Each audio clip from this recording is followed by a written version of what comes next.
You've got to work smart, but don't work smart instead of working hard.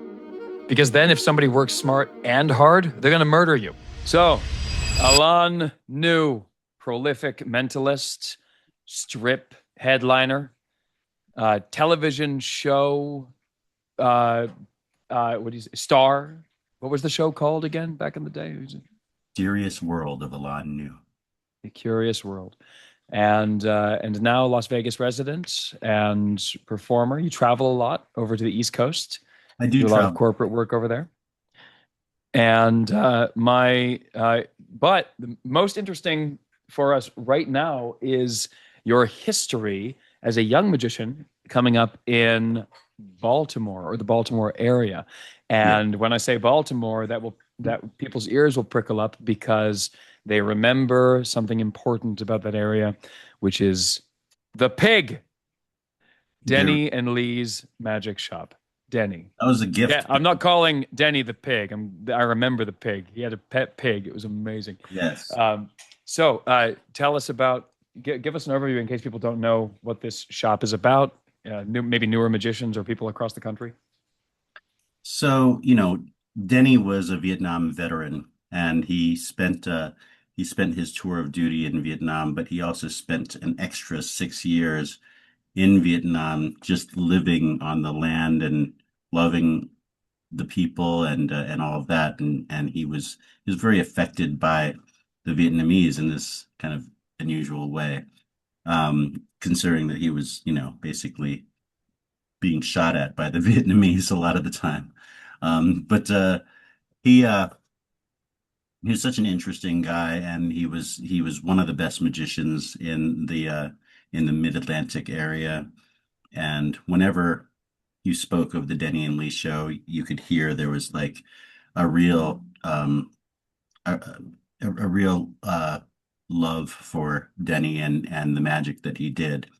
Um, he was known for doing everything from doves to big illusions to close up and sleight of hand, and I would say that the one thing that he taught me was to be as diverse as you could and to try to learn as many different types of strong effects as you possibly could. That being said, Denny was really the guy that showed me that you could learn popular effects, you could learn strong effects, you could learn less strong effects. And all of that learning is important because as you learn, you continue to get better at what you do. And and you start to develop your own, philosophies and styles about performing and about impact and things like that. And I feel like Denny taught me a lot about, just how to impact my audiences with the types of magic that I did, and how to also Yeah. understand how magic can be used in different ways, including, as he came into the later part of his life, he became a very, very well-known corporate entertainer, and he became very good at working corporate audiences. And so, if there's one thing that I have to say, I have to pay homage to not only Denny's creativity as a performer and solidness as a performer, but also his ability to understand the corporate audiences and understand the college audiences as well. He understood his audiences, and that was part of what made him so great was he could just kind of fit himself right into anything, and all of his stuff was so strong that there was no denying how great it was for what it was. And uh and so And Denny, when he would perform for corporate audiences and college audiences. Now, first of all, just really quick, I only had one experience with Denny Haney, and I went to his shop and did a lecture in I think 2018 when I was moving to Las Vegas, and he was just the most warm-hearted, most wonderful, most excitable magic enthusiast that maybe I'd ever met. This was a man who absolutely exuded a love for magic. And this was super clear. Like when you walked into his shop, it was very obvious that magic was his life. Magic was everything to him. Um, and that was my one experience with him. I wanted to ask you about the difference between, as far as he was concerned, about the difference between performing for college audiences and for corporate audiences. But I don't want to get in the weeds too much because this is going to be about the story. I want to hear about your coming up with the group that you And came up with. between Puck and Scott and all the Yes, of course. Denny. But later on a later date, we'll dig into Denny's philosophy of performance, perhaps, or if you can give us like a 60-second teaser. Sure. I'll just say that from being around Denny, he was really he was kind of a his friends were many of which were like kind of outcasts in magic and in the Baltimore area. Many of us were just kind of learning that you could learn magic and that if you learned from Denny, you would learn magic really well. And from that, Denny started he established himself. It's so funny because when I was 18 and coming up with Denny, one of the things that he used to say is you hang out way too much at magic shops. You need to stop hanging out at magic shops and just read the books and just learn from, you can learn from me. You can ask me about things and I'll answer them for you. And so there was a kind of a realness to how Denny taught and how Denny, what Denny thought was important. One of the most important things was he thought it was important to be likable. And so, if you really wanted to learn magic, you need to learn how to not be a D, You have to you have to like you have to learn how to suck it up and make yourself look professional and do the best you can and totally blow their minds, but then also be able to show them, that you are striving to be the master of this work. And Denny could take anything and become a master of it. I mean, he was extraordinary at the cups and balls. Very few people know that. He was uh he was extraordinary at taking old ideas that he saw as being powerful and making them totally great. The egg bag would be a perfect example. Mm. Like people thought that the egg bag was stupid back when I was growing up. And Denny basically taught everybody that the egg bag was maybe one of the strongest effects you could learn as a magician. And it taught you about sleight of hand. It taught you about misdirection. It taught you about audience control. And and with just a couple of simple props, you have this really, really strong effect. And Denny was really good at doing that. And in many ways, it inspired me because once I started to turn into a mentalist and started becoming interested in mentalism, I realized that, a whole philosophy behind mentalism was all about packing small, playing big, and playing towards your audience and the impact that you're having over your audience. And even though Denny wasn't a mentalist, I contend that many of the thinking, a lot of the thinking that he had behind routining and stuff like that, um, could also be used by a mentalist. And I think that he was extraordinary at being able to take, you know, old classic ideas and bringing them to perfection. Yeah, Denny the was crossover between, you're not necessarily going to be a good performer or a good storyteller if you're a magician, but if you're a good magician, if you're a good storyteller and performer, you almost certainly can be a good magician, but not the absolutely, other way around. So like that umbrella, um, of if he's got sort of a philosophy of performance that is working for magic, it's almost certainly going to work for other theatrical endeavors. yeah, absolutely. Denny Yeah. was so good when he performed. the sub trunk when he performed the canvas covered box, which it was more, um, I would say that that's the technical version of that particular routine because sub trunk and canvas covered box are two slightly different things.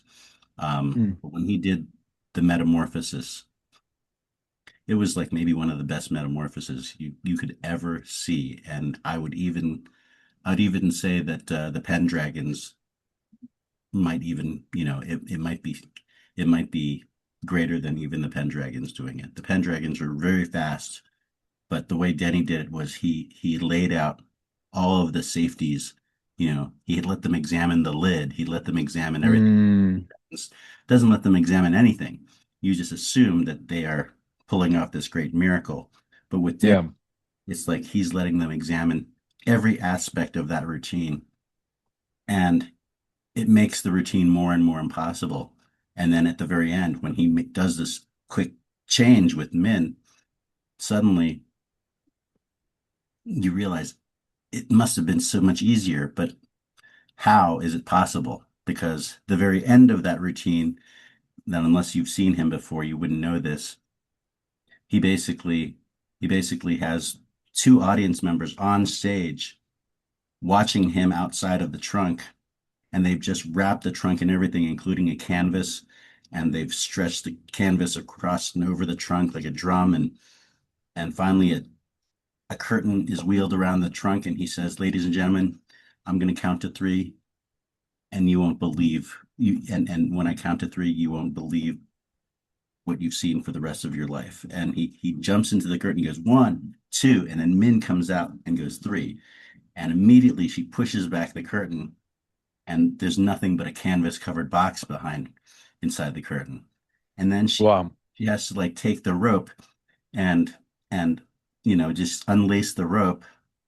And then she brings the guy up, and he's got a little box full of keys to unlock the box. And so six padlocks are around the box. He unlocks every single lock. They take all the locks and put them in back into the small box of keys. And um and then they remove the lid. And as soon as they remove the lid, the bag that Min was in suddenly pops up, and you know that it's got to be Denny inside. Hmm. And she takes the knot of the bag and says it to the guy, "Is this the same knot you tied?" And he's like, "That's my knot." And then she takes her scissors and she cuts through, and then the bag falls down to Denny's feet, and Denny's back is to the audience, and all you see is behind his back, his hands are tied behind his back. Oh. And that's what he did before she went into the bag. He ties her hands behind her back. So now Yeah, of he's course, got of course. his hands tied behind his back.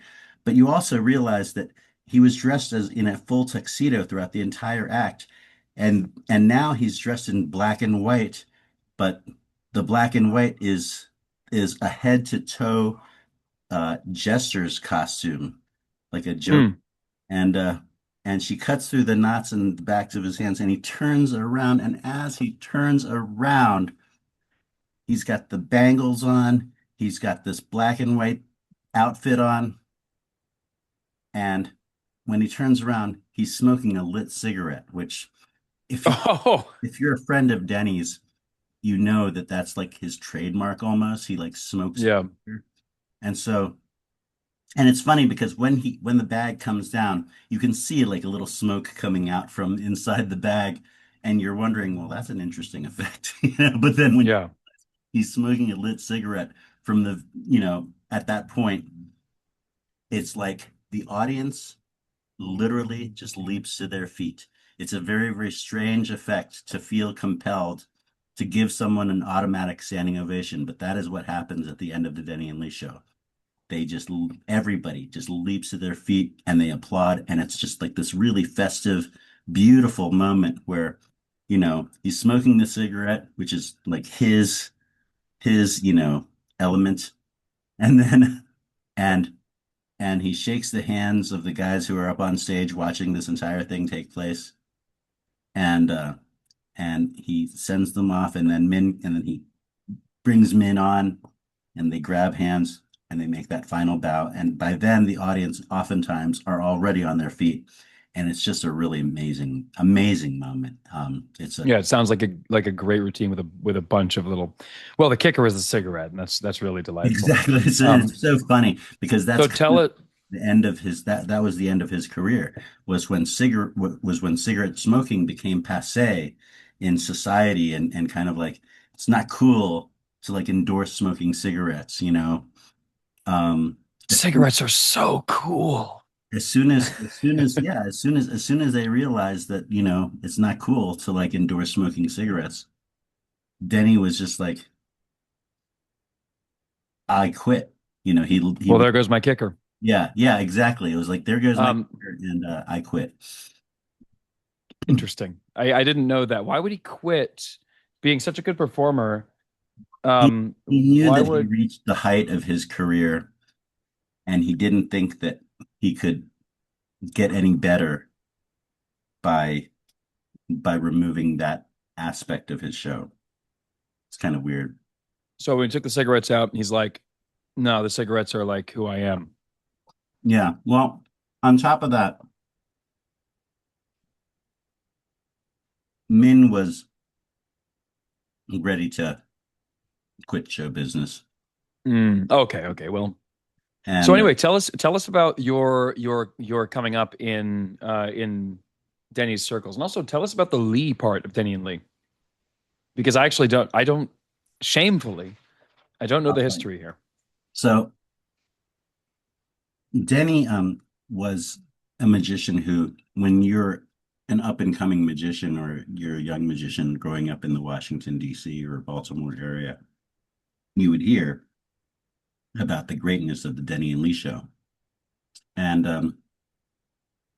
you would look out for, you know, back in those days, it's so funny, like oftentimes we would have to read about somebody, or we would have to hear about it through our friends, and it would be like, oh, there's this guy that floats a dollar bill, or there's this guy who can, you know, who can, you know, stab a card out of midair, and you know, or have you ever seen this person? You know, he does this whole thing, you know, like when John Calvert came by, it's like he floats a freaking piano in the air, and so just like some really interesting, you know, I love the fact that in magic there's kind of like a there's kind of like something that you hear, like a little piece of gossip that you hear about the guy first. And it's usually, you know, it's like, and this guy bends spoons, or and this guy does this other thing. You know, it's just like there's always this kind of amazing thing that the magician does. And many magicians are known for doing, you know, these specifically amazing things. And when you hear about it, it's like, I gotta see it. And when you see it and it looks great, word spreads. And so you know, I think that it's interesting. You know, Denny's reputation really did kind of like I knew about Denny before I ever met him, Mhm. just from hearing about him. What was Denny's reputation? Was just that he was a strong act. His birds were amazing back then. They would talk about him doing doves, and he was never really. I mean, near the end, he eliminated the animals from his show, but Mhm. he would do the doves in the net, where he'd catch the doves out of the air and inside of a net. Very exciting. It's just the way he did it. In many ways, it was the way he did stuff that made him so great. So tell us about what it was like coming up in Denny's circles. I feel like I asked this question and then we talk about what he was like more, but I want to know what your story was inside of those circles. Eventually, I ended up performing at a place they held auditions, and I got the audition Auditions for what? for a place called the Great Foodini, and Mm. Foodini's was a corporate run um, magic restaurant chain. They wanted to be a chain. In fact, when I first went to their main office, there was like a map of America, and there was like little red little red thumbtacks in all the different places that they were going to put Foudinis in the future. And the first two happened to be in Fairfax, Virginia, and Rockville, Maryland, which are two Washington, D.C. suburbs. And that's right around the corner from where I lived in Rockville, Maryland. So I literally lived about within a short drive from the great Foudinis. And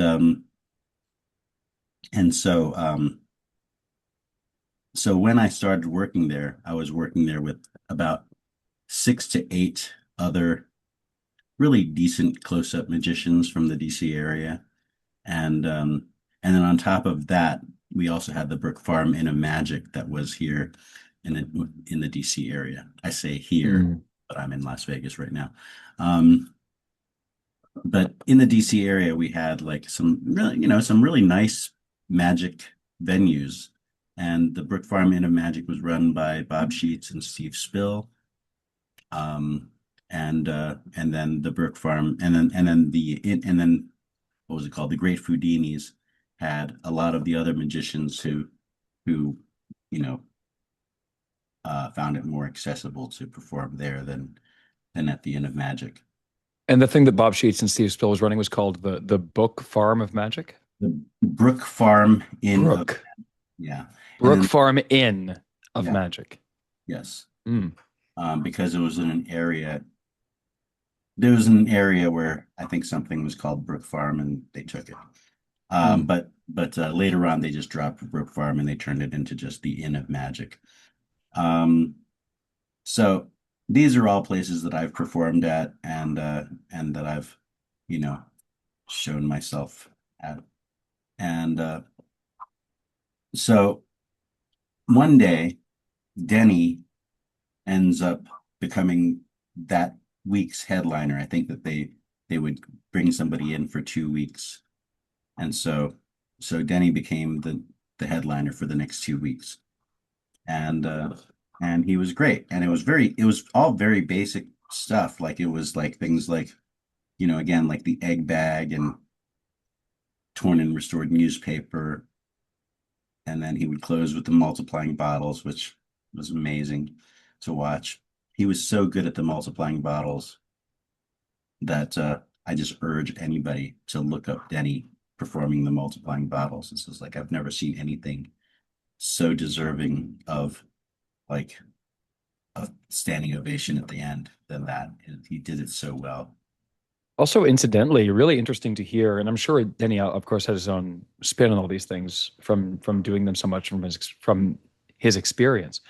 But it's very interesting to hear um, that he was doing sort of tried and true material, because this is something that I'm really want to encourage people, especially those who are wanting to get into doing stage performances and booking more corporate work and even more stage work. Like a lot of people who do really well are just doing stuff that's kind of off the shelf. They're just doing it incredibly well. Like it's almost going to be more beneficial to someone's art if they consider this art to be a craft at the beginning. Like if you don't think of it, it's like it's not an art, it's a craft, it's a science. Think of it more like air conditioner repair than theater, and you just learn the very, very specific details of these particular like routines, and all of a sudden you're going to find yourself like absolutely slaughtering it on stage.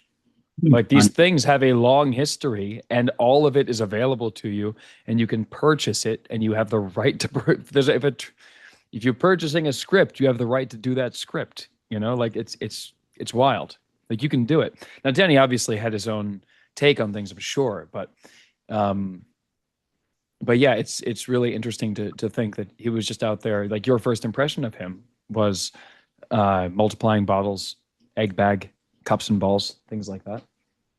All yes, all classic material. yeah, he was really truly good at choosing classic material. I remember, and and it's just interesting because when I saw him, he was so good at all of those routines already. Like he had mastered them already, Mhm. and it wasn't like he was working on something.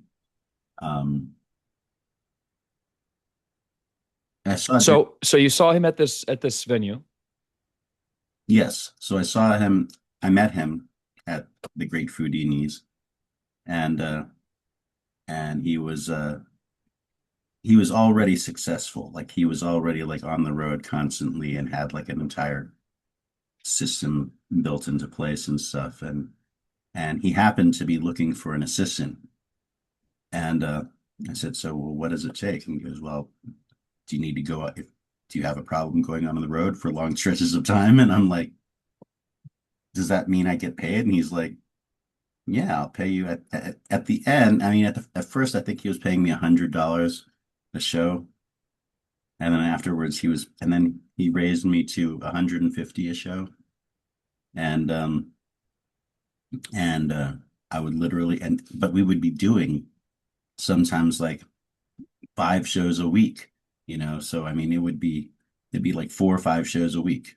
And, and so at that time, that's really not that bad when it comes down to it. And then on top of that, he paid for all of our travel expenses. So it's just like, $100 a show and then $150 a show. And plus all the travel expenses were paid. And so that was, that was pretty decent as far as I was concerned. Mm. And all of us got paid basically the same. Like Scott Alexander ended up joining the show. Puck ended up joining the show. But it's really what we learned that became what was so worth it. Um, just because we learned, we would hear him on the phone talking to clients. We would hear him, wheeling and dealing and stuff. And I feel like that was really where I learned most of my business acumen. Is there a particular story that you remember that you can tell of him talking to a client, or something in particular that he said, or some kind of technique that he used? There is something that he always did was he always had a joke that he would always tell them before the end of the conversation. Usually by the end of the conversation, he would give them a joke. And it was Mm. always something new and different. It was always like his favorite joke of the week or whatever. But he had like an interesting, I mean, I thought that was interesting. He loved telling jokes. Um, Mm. yeah, he loved telling jokes and he would learn the whole setup and everything. And um, one of my favorite jokes of his that I tell to people and they never laugh at, but the thing that I know is that Denny would tell this joke and people would just laugh at it all the time. But but it's like not one of those jokes that people would easily laugh at. And the joke goes like this. There are these two brothers. Their names are Ned and Ed. And Ned was born with a hunch on his back, with like a hunch on his back. And Ed was born without a foot. Now they live next to a graveyard, but they never go there. However, one day Ned decides that it's getting a little late, and he decides that he's going to take a shortcut through this graveyard to get to their house a little bit faster. So it's getting a little bit dark. He's walking through this graveyard, and suddenly something jumps out in front of him, and it's the devil. And the devil looks at him and goes, "Hey, what's that you got on your back over there?" And Ned goes, it's a hunch. I was born with it. And the devil goes, "Well, let me just take that from you right now." And he pulls the hump off of his back. And Ned can't believe himself. He just straightens up and he's like, "I got to tell my brother." And he runs back home. And Ed is, of course, shocked to see that Ned has no more hunch on his back. And says, and he goes, "How did that happen?" And so Ned tells Ed the story. And Ed goes, "I wonder if I go to the graveyard, if the devil can maybe help me."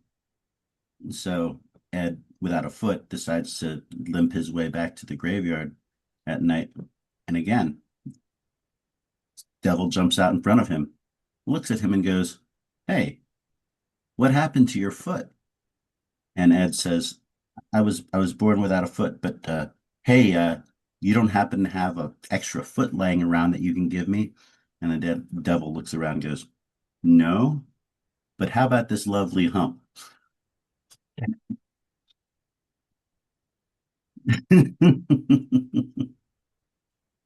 It's dumb. What's so funny about that joke is how many people don't laugh at it when you tell Well, it. yeah, it's not Right. the best Like joke, but for it's in the Denny, delivery. he's like an all-American dude. It has a kind of slightly European, almost Germanic type of vibe in terms of Hmm. the unfortunate endings. Yeah, yeah, yeah. It's not quite, what do they call it? Grimm stories, Right. Grimm's tales. Um, that's awesome. So you guys were touring with Denny, and I imagine it was a pretty big show if he was paying what, like four or five of you to come along with him, right? Yeah, it was basically Min and I were the show with Denny, and then there's oftentimes one techie and one roadie that would also come along with us. Um, Mm. and that was our show. And sometimes it would be, the three of us plus Puck and Scott. So And if I got this right, and we're going to wrap up, unfortunately, we've been talking for a little while here. We got to wrap up in about 10 minutes. But if I've got this right, this is a big takeaway for people because when you're on the phone with a client or when you're discussing when you've got a client, period, the most important thing is your rapport with that client. And one of the more successful, sort of maybe more underground at the time, touring magicians at the time, Denny Haney, would always increase or better their relationship with the client with a joke, their joke of the day or whatever, sharing sort of a jovial moment with that person before the end of the phone call. And I think that is so awesome. Do I have that about right? the other takeaway is that I didn't mention is that Denny was the first magician that I ever met who did a monthly newsletter. And he would literally type out that newsletter on a typewriter, and then it would Mm. get mimeographed and then sent out to everybody every month. Hmm. And along with each, it would always start by listing all of the different agents that he worked with that month. And he would say, special thanks to blah, blah, blah, blah, blah, blah, blah, blah, blah, such and such agency. And he would give them all special thanks at the very beginning. And then he would say, this month started off with us traveling to frickin' the Catskills, New York, and we performed over at wherever. And he would talk a little bit about each thing that happened that month to let people know that he was busy, to let people know that he was successfully making it to his gigs, to let people know how much he traveled. And it just gave him this air of being busy all the time, of being the consummate professional that he is and was. And and yeah, so it was really that newsletter and then just his follow-up phone calls and stuff that just kind of kept him constantly busy. And I mean, he was busy a lot. And I would say that I learned a lot from that because there was a time in which I got really busy too. However, I have to say that you gotta maintain, you gotta keep focusing on your keeping your eye on the prize because it's not that it's not that difficult for things to suddenly, things to suddenly become very, very difficult. And like right now in Las Vegas, as you probably know, it's not as busy as it once was, and there are less people ending up with residencies and stuff like that than ever before. There are a few people who've come out with pretty, yourself included, coming out Mm. with really successful residencies at some of the venues here in Las Vegas, but it's not as easy as it once was. And so, that's just the way it is. But I have nothing to compare it to, it's So, ups and downs of life. I mean, because, like I remember in 97 when things got really, really scarce in terms of the economy and people were just dropping off left and right. Um, but that's long been past. And since then, we've gone through ups and downs with the pandemic and ups and downs with all kinds of things. So, you know, we've got the war in Iran, all kinds of stuff that are just kind of in our way as performers to be able to do what we do. It's just like, come on, let's just let me do what I do. And but I think that if you if you take away some of these little wisdoms that you might learn here on this podcast or here on this interview, we can Mhm. I think that you just kind of got to stay on it and not lose hope and realize that there are ups and downs to everything, but we can just kind of keep on going. Who are you talking to? Yeah, I mean, one thing that oh, my girlfriend's in the room, Molly. One Grandma. thing that I noticed about Alan says hello, so she says hello too. Um, One thing that I noticed in the stories about Denny is that he's a real hustler, and I'm very tempted to ask you how the war in Iran prevents you from doing corporate magic, but that that's a different conversation entirely. I think it just But is distraction in many ways, you know. there are a lot of distractions nowadays, for sure. For sure, a lot of distractions. And a lot of people saying, oh, they can fix your show or they can fix your corporate grind or whatever, and you don't have to make 100 phone calls a day. Well, you know what? At the end of the day, you do have to make 100 phone calls a day. And it sounds like Denny was the kind of guy who would do it. Yes, very true. Very true. Then he was always hustling. He was always doing his thing with people. But if there was a time when you could have a residency without making 100 phone calls a day, I am jealous that I did not get to be around during that time. Because my God. And of course, I use that as a euphemism for just like constantly being on the grind, and trying to figure out. I mean, there's a good friend of mine, Kurt. Um, oh, I just call him Kurt. I think his name's Kurt Anderson, and he coined this thing, which I think is really cool. And I've heard a couple people say this, but apparently he's been saying it in motivational speeches for years. You've got to work smart, but don't work smart instead of working hard. Because then if somebody works smart and hard, they're going to murder you. So you got to work smart and work hard.